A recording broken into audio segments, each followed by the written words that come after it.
klar?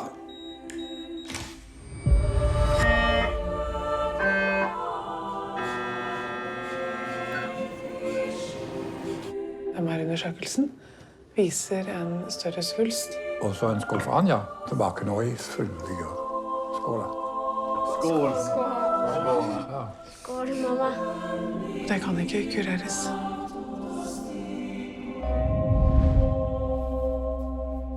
Så hvor lang tid har jeg igjen? 3 måneder. Kan man gifta sig innan operation? Vad ska vi säga till barnen? Ingenting. Du trenger ikke å elske meg fordi jeg skal dø, men jeg må vite at du vil hjelpe meg. Det är inte alltid så lätt att hjälpa dig här.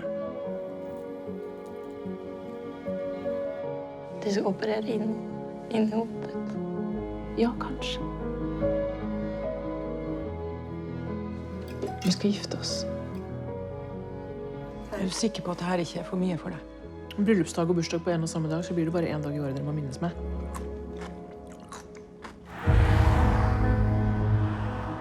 Skulle det virkelig en dødsdom til for at du skulle våkne og sette deg selv til side, og så plutselig gjøre alt riktig? Du vill inte. Likevel, gjennom 30 år som lungelege har jeg opplevd at pasienter med hjernemetastaser har overlevd. Hvor mange er de? De kan nok telles på en hånd. Får vårt gemensamma liv att framstå som ett evigt långt slit. Vi har jo ikke levd samme liv. Men livet är inte perfekt.